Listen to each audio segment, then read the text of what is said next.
Welcome to ஜானிவா channel. இன்றைக்கி நம்ம வீடியோவில் பார்க்கக்கூடிய கண்டென்ட் எதை பற்றினா, அண்ணா யூனிவர்சிட்டி எம்பிஏல 3rd செமஸ்டரில் ஸ்ட்ராட்டஜிக் ஃபார் மேனேஜ்மெண்ட் சப்ஜெக்டில் இருந்து எலமெண்ட் ஆஃப் ஸ்ட்ராட்டஜி ஃபார்மேஷன் தான் நம்ம இந்த வீடியோவில் பார்க்க போகிறோம். ஸோ நம்ம இந்த வீடியோக்குள்ளே போகிறதுக்கு முன்னாடி கமெண்ட் ஸ்டூடெண்ட்ஸ் நம்ம சேனலில் சப்ஸ்கிரைப் பண்ணிவிடுங்க. ஆக்சுவலாக இந்த யூனிட்டை பொறுத்தளவில் first of that is 11A வந்து பார்த்தீங்கன்னா ரிப்பீட்டடாக கேட்கக்கூடிய கொஷின்ஸில் கான்செப்டுவல் ஃப்ரேம் ஒர்க் அப்படின்றது நம்ம ரிப்பீட்டடாக எக்ஸ்பெக்ட் பண்ணலாம். அண்ட் தென் இந்த ஸ்ட்ராட்டஜி ஃபார்மேஷன், ஸோ இந்த ஸ்ட்ராட்டஜி ஃபார்மேஷனில் எலமெண்ட் அப்படின்றது தனியாக கேட்டாலும் அதில் உங்களுக்கு ரிப்பீட்டட் 2 மார்க்ஸும் கூட. ஸோ அதை நீங்கள் எப்படி ப்ரெசென்ட் பண்ணலாம்? ஸோ ஆக்சுவலாக வந்து இந்த ஸ்ட்ராட்டஜி ஃபார்மேஷன் என்ன அப்படின்னு சொல்லி நம்ம பார்த்தோன்னா, ஃபர்ஸ்ட் வந்து இதோட எலமெண்ட்டை பொறுத்தளவில் vision and mission. Vision and mission அப்படின்றது ஒன்றும் இல்லை. விஷன் அப்படின்றது ஃப்யூச்சரில் நம்மளோட பிஸ்னஸில் இந்த ஆப்ஜெக்டிவ் நம்ம ரீச் பண்ண போகிறோம், நம்மளோட ப்ராஃபிட் ரேஞ்ச் வந்து இது அப்படின்னு சொல்லிட்டு நம்ம ப்ரிடக்ட் பண்ணுறோம், அல்லது நம்ம வந்து ப்ராப்பர் பிளான் பண்ணி இதுதான் நம்மளோட விஷன் அப்படின்னு சொல்லி செட் பண்ணிக்கிறோம். அண்ட் தென் அந்த விஷனை ரீச் பண்ணுறதுக்காக ஸோ நம்ம என்ன பிளான் நம்ம வந்து பிஸ்னஸில் கொண்டு வரணும்னு நினைக்கிறோமோ, ஸோ அந்த ரீச் அந்த ஆப்ஜெக்டிவ் நமக்கு என்னவோ அந்த ஆப்ஜெக்டிவை நம்ம பிளான் பண்ணுறதுக்காக தாட் இல்லையா, ஸோ அது வந்து விஷன் ஸ்டேட்மெண்ட். அண்ட் தென் அதுக்கான ப்ராசஸ் ஆக்ஷன் பர்ஃபார்மன்ஸை தான் நம்ம வந்து மிஷன் ஸ்டேட்மெண்ட் அப்படின்ட்டு சொல்கிறோம். ஸோ இதுதான் define future aspirations and purpose. So எதுக்காக இந்த ஸ்ட்ராட்டஜியை நம்ம மேக் பண்ணுறோம் அப்படின்னு சொன்ன அந்த ப்ராசஸை நம்ம விஷன்னு சொல்கிறோம். அதுக்காக நம்ம வேலைகளை செய்கிறத மிஷன் அப்படின்ட்டு சொல்கிறோம். And then objectives. So objective பொறுத்தளவில் ஒரு ஸ்பெசிஃபிக்கான ரிசல்ட்ஸ், நம்மளோட எய்ம் வந்து இதுதான், இதை அச்சீவ் பண்ணால் தான் நம்ம இதை செய்கிறோம் அப்படின்னா நமக்கு அது வந்து ஆப்ஜெக்டிவ் அப்படின்ட்டு சொல்கிறோம். அண்ட் தென் நம்ம பிஸ்னஸ் பண்ணுறதுக்கு முன்னாடி ஒரு ஸ்ட்ராட்டஜியை கொண்டு வரதுக்கு முன்னாடி நம்மளை சுற்றி இருக்கக்கூடிய சுற்றுச்சூழல் தட் இஸ் என்விரான்மெண்ட்டை நம்ம வந்து ஸ்கேன் பண்ணணும்.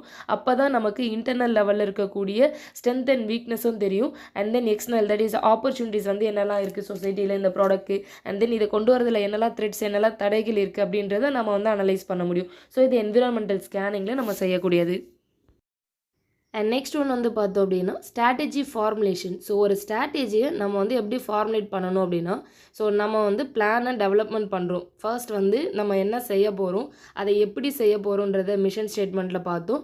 அண்ட் தென் வந்து பார்த்திங்கன்னா அதை செய்யறதுக்கான என்விரான்மெண்டல் அனாலிசிஸ் என்னெல்லாம் இருக்குது அப்படின்னு சொல்லி பார்த்தோம். ஸோ இதெல்லாம் நம்ம தெரிஞ்சுக்கிட்டு அதுக்கேற்ற மாதிரி பிஸ்னஸில் நம்ம ஸ்ட்ராட்டஜியை ஃபார்முலேட் பண்ண போகிறோம் நம்மளோட கோலை அச்சீவ் பண்ணுறதுக்காக.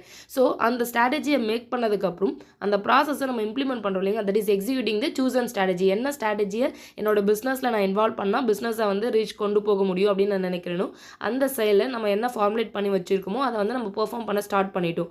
ஸோ அதுதான் வந்து executing the chosen strategy, that is implementation process. And then வந்து பார்த்திங்கன்னா எவாலுவேஷன். ஸோ நம்ம ஒரு விஷயத்தை பிஸ்னஸ் எடுத்துட்டோம், அந்த பிஸ்னஸ் வந்து என்னென்ன ஸ்டேட்டஸில் போயிட்டுருக்கு அப்படின்றத நம்ம செக் பண்ணுறோம். நம்ம வந்து ஆக்சுவலாக என்ன பிளான் பண்ணியிருக்கோம், ஸோ இதான் ஸ்டாண்டர்ட், இந்த குவாலிட்டி வந்துச்சுன்னா இது வந்து பெஸ்ட் அப்படின்னு நம்ம இருக்கும் பொழுது அந்த ஸ்டாண்டர்டுக்கு ஆக்சுவல் பர்ஃபார்மன்ஸ் நம்ம எவ்வளோ பண்ணியிருக்கோம், ஸோ அதில் இன்னும் என்ன பண்ணணும் அப்படின்னு சொல்லிட்டு நம்ம வந்து எவல்வேட் பண்ணி பார்க்குறோம். ஸோ நம்மளோட ஸ்டாண்டர்ட் வந்துருச்சு அப்படின்னா ஸோ அதை நம்ம வந்து கரெக்டிவான ஆக்ஷனில் தான் இருக்குது அப்படின்னு சொல்லி நம்ம அதை ப்ரொசீட் பண்ணலாம்.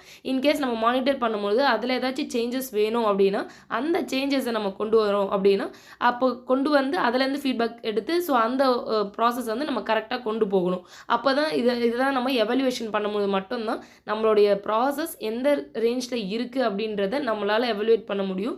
அதில் இன்னும் நம்ம கரெக்டிவ் ஆக்ஷன் எடுக்கணும்னா எடுக்கலாம், ஆர்எல்ஸ் அது கரெக்டான ஸ்ட்ராட்டஜி தான் போயிட்டுருக்கு, நம்ம பிளான் பண்ண ஸ்ட்ராட்டஜி படி தான் நம்மளோட ஸ்டாண்டர்ட் ஈக்குவலாக தான் போகுது அப்படின்னா நம்ம அதை அப்படியே ப்ரொசீட் பண்ணலாம். ஸோ இது வந்து ஸ்ட்ராட்டஜியோட ஃபார்முலேஷன். ஒரு பிஸ்னஸ் நம்ம ரன் பண்ணுறோம், அந்த பிஸ்னஸை நம்ம எப்படியெல்லாம் பண்ணணும் அப்படின்றத தெரிஞ்சுக்கிறது தான் இந்த சப்ஜெக்ட் ஃபுல்லாகவே.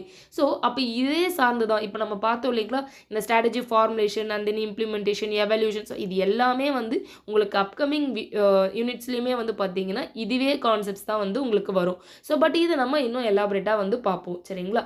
ஸோ உங்களுக்கு இந்த வீடியோ யூஸ்ஃபுல்லாக இருக்குன்னு நினைக்கிறேன். அண்ட் தென் ஆல்ரெடி நம்ம ப்ரிப்பேர் பண்ணுற ஸ்ட்ராட்டஜிக்கு ஸோ இதை நீங்கள் எக்ஸாம் பாயிண்ட் ஆஃப் வியூக்கு லாஸ்ட் டைம் எக்ஸாம் டைம் அப்போ கூட இதை பார்த்தீங்கன்னா உங்களுக்கு இந்த பாயிண்ட்ஸ் வந்து உங்களுக்கு ரொம்பவே யூஸ்ஃபுல்லாக இருக்கும். அண்ட் தென் ஸ்ட்ராட்டஜி ஃபார்மேஷனோட கான்செப்டும் இதோட உங்களுக்கு இன்க்ளூட் ஆகியிருக்கும். ஸோ உங்களுக்கு இந்த வீடியோ பிடிச்சிருந்தா லைக் பண்ணுங்கள், கமெண்ட் பண்ணுங்கள், ஷேர் பண்ணுங்கள். அண்ட் தென் இது ரெலவெண்ட்டான வீடியோஸ் வேணும் அப்படின்னாலும் டிஸ்பிளே தெரியக்கூடிய இந்த நம்பரை நீங்கள் காண்டாக்ட் பண்ணி உங்களுக்கு தேவையான online tuition sessions and then concepts எது வேணும்னு நீங்கள் பர்ச்சேஸ் பண்ணிக்கலாம். Thank you students.